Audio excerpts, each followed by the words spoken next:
Assalamualaikum warahmatullahi wabarakatuh. Saya Diana Maftuhah, mahasiswa Universitas Islam Kiai Haji Ahmad Muzaki Shah.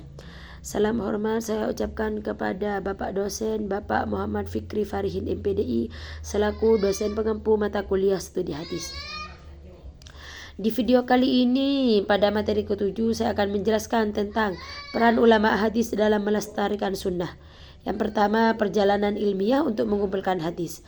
Imam Bukhari melakukan perjalanan ilmiah ke berbagai wilayah Islam untuk mengumpulkan hadis langsung dari para perawi yang terpercaya. Beliau menghabiskan waktu lebih dari 16 tahun dalam proses ini. Imam Muslim juga melakukan perjalanan ke kota-kota besar untuk mencari dan mendengar hadis langsung dari para perawi terpercaya, seperti ke Hijaz atau ke Mekah dan Madinah, Mesir, Syam, Irak. Sedangkan Abu Dawud menempuh perjalanan ke berbagai kota penting pusat ilmu seperti Baghdad, Kufah, dan Basrah, Hijaz, Mekah dan Madinah, Mesir, Syam.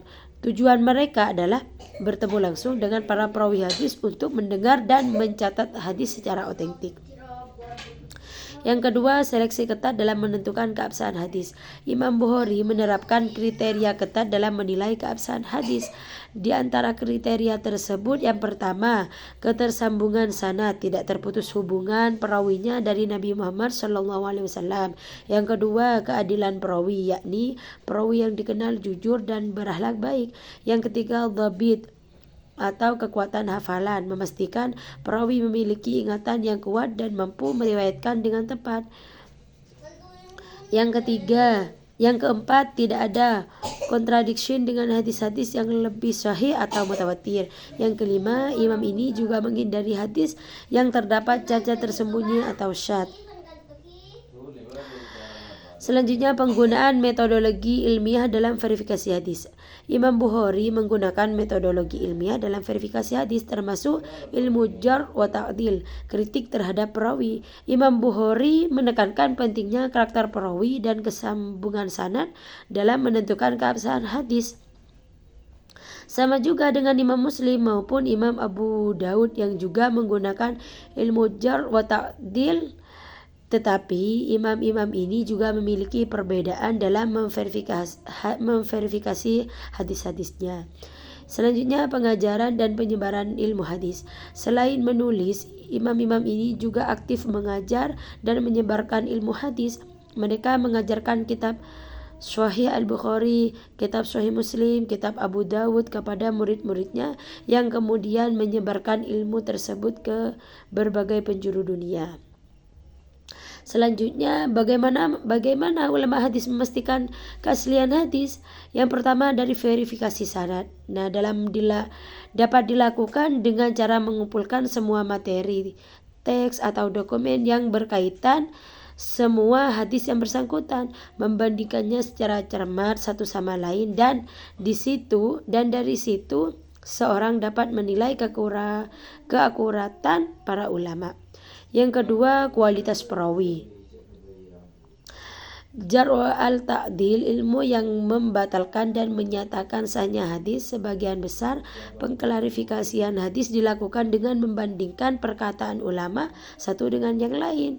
Nah, disangkutkan dengan perkataan ulama artinya apakah ulama itu bisa dipercaya atau tidak.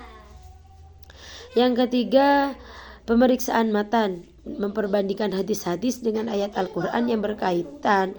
Apakah hadis ini sudah sesuai dan tidak menyeleweng dari ajaran Al-Quran? Karena isi hadis harus jelas dan tidak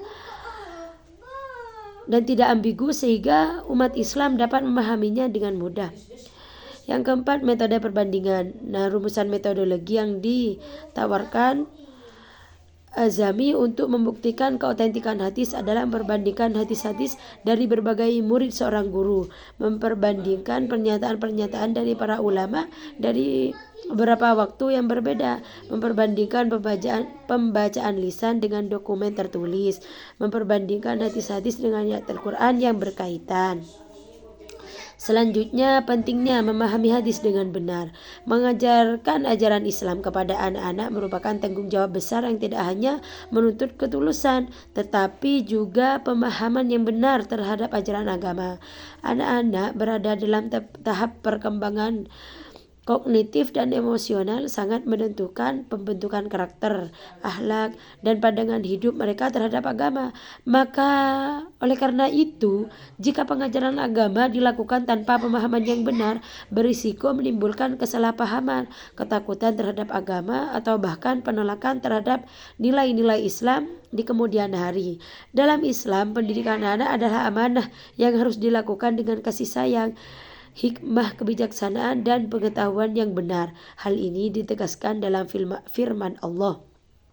Hai orang-orang yang beriman, peliharalah dirimu dan keluargamu dari api neraka. Nah, ayat ini menunjukkan bahwa tanggung jawab pendidikan agama pada anak bukan hanya tugas lembaga pendidikan, tetapi kewajiban utama orang tua dan lingkungan terdekat untuk pemahaman yang benar atas ajaran Islam mutlak diperlakukan. Mungkin cukup sekian dari saya. Assalamualaikum warahmatullahi wabarakatuh.